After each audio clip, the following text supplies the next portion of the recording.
Hindi lang mali ang disenyo, kundi tila tinipid ang gumuhong tulay sa Isabela. Idiniin yan ni Pangulong Bongbong Marcos nang inspeksyonin ang proyekto na nung unay tinapyasan ng kalahati ang gastos. Nakatutok si Ian Cruz. Sa kanyang inspeksyon sa gumuhong Kabagan Santa Maria Bridge sa Isabela, nagdagdag ng detalye si Pangulong Bongbong Marcos kaugnay ng mali umano sa disenyo na una nang binanggit ng Department of Public Works and Highways. Dapat ang funding nito was supposed to be, ang project cost nito is 1.8 billion. So binawasan under 1 billion para makamura. Design is really weak. Sabi ng Pangulo, dapat ay suspension bridge ito o tulay na nakasabit o suportado ng mga bakal na kable, pero hindi yan ang ginawa. Ito lang ang suspension bridge na nakita ko sa buong mundo na hindi kable. At yan na mismo ang bumigay. Ayan o. Diyan bumigay yung bakal. Kung kable yan, hindi dapat bumigay yan. Matapos ang inisyal na pagtitipid, bumaba sa 900 million pesos ang gasto sa proyekto. Pero dahil sa natuklasang mahina, kinailangan itong i-retrofit, kaya umakyat din sa 1.2 billion pesos ang gasto sa tulay. Ngayon, mapapagastos na naman dahil kailangang i-repair ang tulay at tila mababaliwala ang natipid ayon sa Pangulo. Tinipid natin sa 1.8 million, useless. Ngayon, babalik na naman tayo, gagastos na naman tayo ng malaki. Parang nagtayo na naman tayo ng bagong tulay.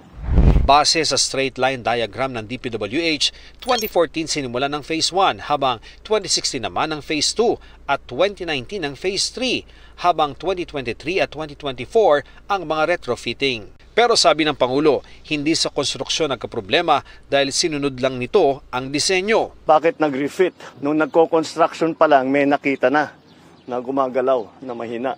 Kaya kailangan balikan at refit. So the whole process is okay naman lang yung construction up to specifications yung kanilang ginawa. Yun lang yung specifications mali. So this is a design problem. Git din ng project manager, maayos ang pagkakagawa nila na aprobado ng DPWH. Meron mga testing yan. So hindi ka makakalusot na maglagay ka na dyan na walang hindi dumaan sa quality control. Isa aniya sa naging problema ang paggalaw ng Pier 8 o isa sa poste sa ilalim ng tulay na nasa Cagayan River.